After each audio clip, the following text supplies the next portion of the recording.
Ya, umur 4 tahun, saya tidak mau bangga, saya mau cerita saja pengalaman saya. Saya ini orang yang hijrah juga. Umur 4 tahun saya diantar ibu saya ke surau untuk belajar ngaji, baca Quran. Kawan-kawan yang lain besar-besar. Mau pulang ambil sendal, didorong, saya cecampak masuk paret. Orang umur 4 tahun, untung paret zaman itu airnya jernih. Kalau sekarang ikan aja pingsan, apalagi orang.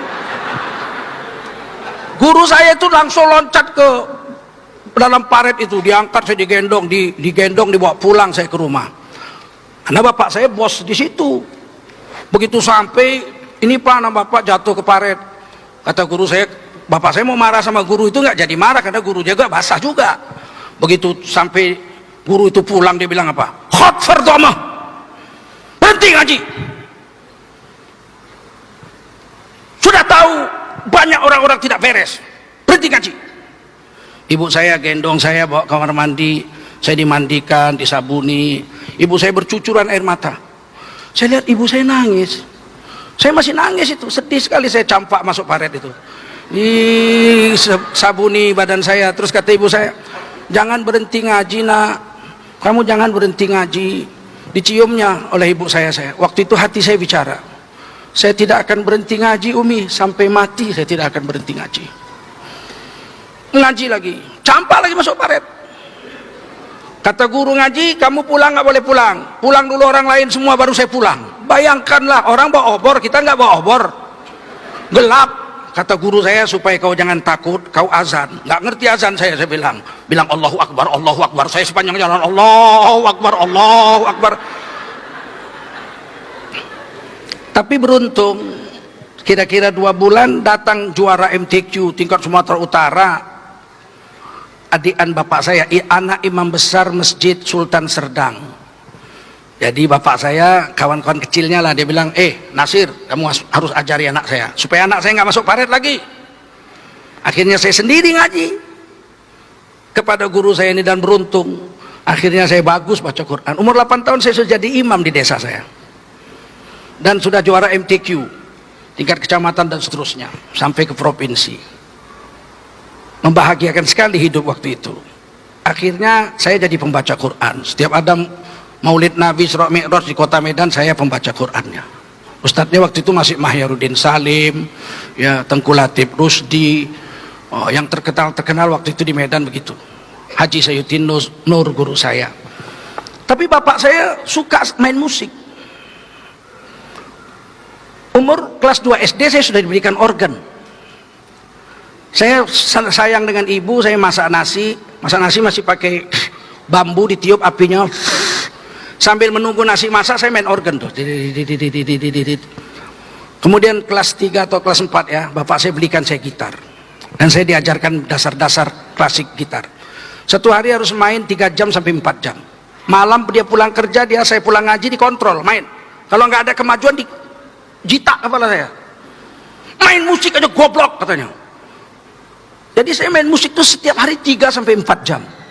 Dan tidur saya itu di sebelah saya ada gitar. Bangun tidur harus main gitar dulu setengah jam baru sholat subuh. Karena tangannya masih kaku. Kalau sudah bisa habis subuh main gitar tidak kaku, itu berarti kalau siang hari seperti ini, itu lincah sekali jarinya. Apa kata ibu saya? Jangan dilawan bapakmu nak. Biarkan aja, disuruhnya main gitar, suruhnya main musik. Tapi Umi titip, bacalah Quran 1 hari 1 juz. Untuk menyelesaikan 1 juz itu saya 90 menit waktu itu. Kata ibu saya, nggak apa-apa nak, dibagi-bagi, habis subuh, habis zuhur, habis asar, habis maghrib, pokoknya 1 hari 1 juz. Kamu main gitar 4 jam tidak apa, langsung datang gitar. Kamu main gitar 4 jam sehari nggak apa-apa nak, asal kamu ngaji 1 juz 1 hari. Akhirnya saya jadi pemain gitar yang baik. Saya pengarang lagu. Kelas SMP kelas 1 saya sudah mengarang lagu. Kalau libur sekolah saya mau jalan-jalan ke Singapura, ke Malaysia, atau ke Bali, atau kemana saya mau jalan, saya jual lagu aja 1. Saya jual 1 lagu, pergi ke Jakarta naik pesawat terbang Merpati 21.000, pulang 21.000. Tapi saya bisa mendapatkan uang dari jual lagu waktu itu 1 juta rupiah 1 lagu. Dan saya bisa jalan-jalan keliling Indonesia di usia begitu muda karena saya pencipta lagu. Tidak bisa tidur kalau belum main musik 4 jam sehari. Dan saya rekaman di studio bisa dari hari Jumat habis sholat Jumat sampai malam Senin jam 2 malam nggak keluar-keluar dari studio. Ada 6 album yang sempat kami buat waktu itu. Tapi kemudian dapat hidayah. Itulah hidayah, memang takdir Allah. Satu hari datang jemaah tablik dari Pakistan. Jalan kaki setahun ke Medan. Tahun 88. Asal datang diusir, ditangkap polisi. Maka saya waktu itu sudah jadi dosen USU. Dosen linguistik, di dalam kelas saya memakai bahasa Inggris. Saya diminta untuk menerjemahkan jemaah ini ceramah. Saya jadi penterjemahnya. Waktu menerjemah itulah saya bisa mengeluarkan air mata. Waktu itu mereka di UISU, Masjid Universitas Islam Sumatera Utara, menjelang maghrib itu saya terjemahkan ceramah Jumatnya, habis Jumat. Menjelang maghrib dia ngajak orang-orang, anak-anak mahasiswa yang sedang main bola pingpong. Saya penterjemah, dia bilang apa? Saudaraku, kita diikat dengan kalimat la ilaha illallah Muhammadur Rasulullah. Kita bersaudara. Kami dari Pakistan datang kemari untuk dakwah agama. Sebentar lagi maghrib. Mari kita berwudu, kita duduk mendengarkan azan maghrib, kemudian sholat maghrib. Nanti akan ada pembicaraan tentang pentingnya iman dan amal soleh. Saya terjemah itu sambil bercucuran air mata. Apa yang terjadi di hati saya waktu itu? Kenapa ngajak orang sholat aja mesti dari Pakistan jauh-jauh? Ini mahasiswa saya. Mestinya kan saya perintahkan mereka menjalankan sholat. Kenapa mesti jauh-jauh dari Pakistan? Waktu itu saya mulai berpikir. Saya berpikir aja enggak menyuruh anak-anak mahasiswa yang murid-murid saya di USU atau di UISU untuk sholat. Padahal mereka semua Islam, Universitas Islam Sumatera Utara. Kenapa tidak saya ajak sholat? Mereka bertahun-tahun main bola, nggak sholat maghrib, nggak sholat zuhur, nggak sholat asar, berpacaran sesama mereka. Tidak ada pemikiran pun tidak ada. Saat itu saya pulang, saya menangis di rumah, saya bilang saya mesti ikut dakwah ini. Maka saya gunakanlah diri saya untuk dakwah dengan harta, bayar sendiri, makan bayar sendiri. Dan disitulah saya mengambil keputusan untuk fokus ke agama. Walaupun dari kecil saya belajar agama, belajar fikih, semua guru-guru tua guru saya di Sumatera Utara ini. Tapi saya harus berhentikan, sebab kalau mendengar musik saya gemetar. Seluruh musik itu, mulai dari suara pianonya, biolanya, flutnya, obonya, trompetnya, trombonnya atau karnonya, saya hafal semua sebab saya 7 tahun di RRI dan di TVRI itu penyanyi orkestra, dan saya bisa main musik sehingga saya tahu tang teng tongnya pun saya dengar, saya hafal. Partitur partisinya situ saya ngerti. Setiap orang nyanyi saya main piano gitu, saya tulis akordnya, selesai dia nyanyi, ulang nyanyi saya sudah bisa main, mengiringnya dengan pas, solfegionya begitu tinggi. Bagaimana saya harus mengejar agama saya kalau saya tetap main musik? Maka saat itu bismillah, gitar kesayangan saya itu saya bawa ke sungai Kera, Parit Busuk katanya di Medan. Saya berdiri di jembatan tuh, airnya sedang banyak tapi hitam airnya. Saya bilang bismillah, ya Allah, mulai hari ini musik ini saya cerai talak 3. Saya buang. Sampai di rumah saya ngaji-ngaji, saya udah mulai dakwah-dakwah. Sejak umur 16 tahun pun saya sudah jadi khotib Jumat. Kata bapak saya, kenapa kau sekarang berhenti main musik nak? Saya harus memilih papi, saya panggil papi, harus memilih papi. Ini nampaknya saya harus fokus dulu ke agama. Apa yang terjadi 88, 89, 90, 91, 92 saya kawin. 93, 94 barulah saya setiap mendengar lagu tidak ada lagi rasa apa-apa di dalam dada saya. Jadi menghilangkannya saja saya 6 tahun itu. Meskipun saya sudah berhenti main gitar sejak 88, ternyata setan nggak hilang. Waktu saya mau ditangkap di Korea, ada pengaduan bahwa saya itu ISIS. Saya main gitar di Korea, kebetulan ada gitar di tempat saya ceramah. Ternyata belum hilang juga itu permainan gitar itu. Meskipun tidak sehebat waktu saya masih latihan 4 jam sehari, tapi percayalah, dia tetap ada juga, dia mengendap di dalam hati. Yang membuat saya semakin yakin saya harus berhenti main musik. Pada tahun 92 saya ditabrak mobil. Saya pingsan, dibawa ke rumah sakit 4 jam. Dokter yang menangani saya orang Kristen. Di kantong saya ada Quran kecil, selalu saya bawa. Sebelum ada HP, Quran saya selalu saya kantongi. Setelah ada HP, pakai HP saja. Maka waktu itu saya pingsan. Saya sadar dari habis Isya itu ditabrak mobil jam 12 malam. waktu jam 12 malam saya sadar, suster bilang, "Pak dokter, sudah sadar pasiennya, ini kepala dijahit." Kata dokter, Pak Ustadz, rumahnya yang bisa ditelepon nomor berapa?" Saya bilang 815 915. Telepon ibu saya, jangan istri saya. Ibu saya perawat, biasa ibu saya merawat orang. Bilang sama ibu saya tabrakan, tapi jangan sama istri saya. Telepon ibu saya bicara. Baru kata dokter, "Anak ibu ditabrak mobil, pingsan, sekarang sudah sadar." Ibu saya mengejar ke rumah sakit. Begitu sampai rumah sakit, apa yang saya dengar? Dokter bilang, "Bu, anak ibu hafal Quran?" "Tidak," kata ibu saya. "Cuman dia dari kecil memang biasa baca Quran, tapi tidak hafiz 30 juz. Paling beberapa juz saja." Baru saya bilang, "Mana Quran saya?" Jubah saya digantung itu. "Mana Quran saya?" Ambil. Saya lihat berdarah-darah Quran itu. Kata dokter itu, dari jam 8 anak ibu sampai jam 12 ngaji aja, mulutnya ngaji aja 4 jam. Nggak mungkin nggak hafal Quran. Saya bilang, "Mana Quran saya?" Saya bilang, "Dokter, saya nggak hafal Quran. Cuman waktu saya pingsan itu, saya perasaan duduk bagus-bagus membaca Quran seperti biasa, selembar. Dalam pingsan itu seperti mimpi begitulah, baca Quran selembar. Tapi suaranya keluar dan dokter, pasien-pasien, perawat-perawat dengar. Ternyata betul kata Mbak Oki, kan itu hadis Nabi, manusia mati dengan hobinya. Kenapa saya ngaji waktu itu? Karena tiba-tiba waktu dalam pingsan itu, perasaan saya pakai jas seperti waktu nyanyi dulu dengan orkestra begitu. Konduktornya Maksa Puliti. Terus musiknya musik India. Rapi sekali.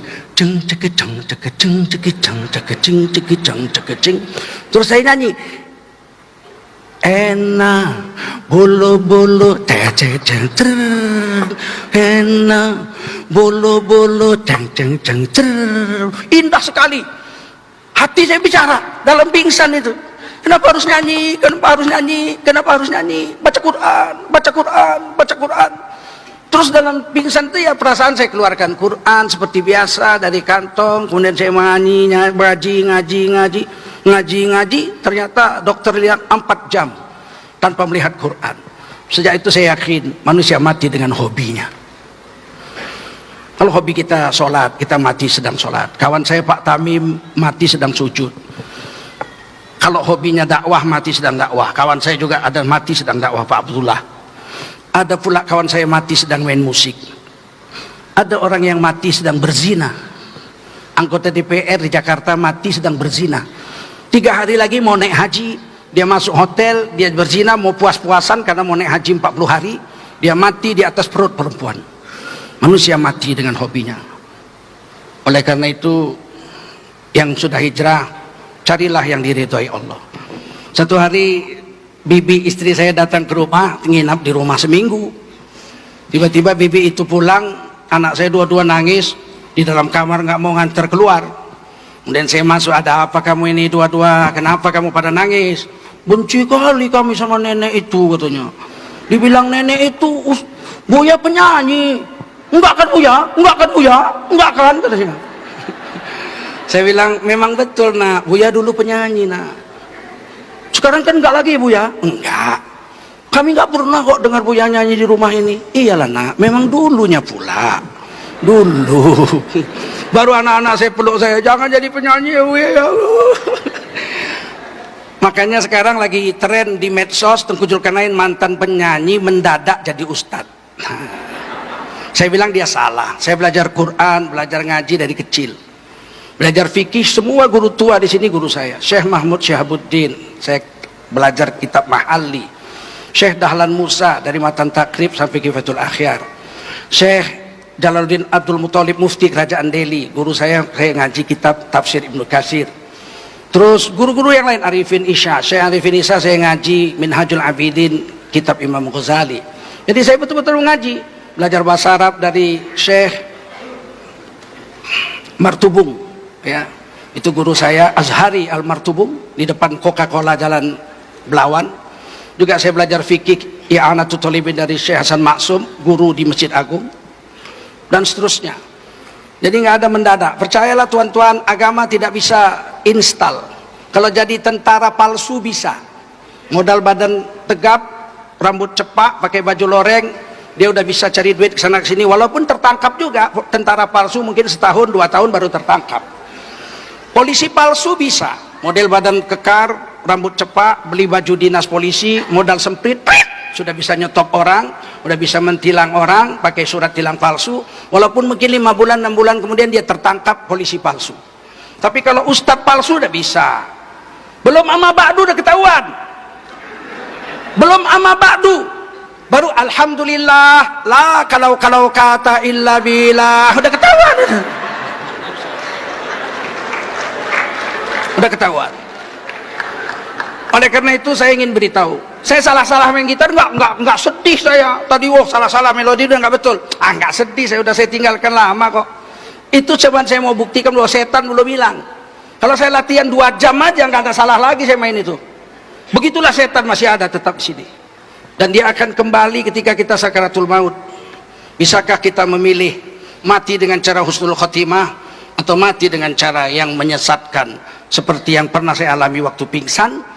Masuk lagu orkestra Ena Bulu Bulu, tapi ternyata waktu pingsan itu ruh saya memilih baca Quran. Saya tidak tahu besok ketika saya betul-betul sakaratul maut, apakah ruh saya akan memilih mati dalam keadaan membaca Quran atau mati dalam keadaan menyanyi. Tolong doakan saya, dan mari kita bersama-sama berdoa semoga kiranya kita istiqamah dalam hijrah ini dan kita mati dalam ridha Allah Subhanahu wa taala.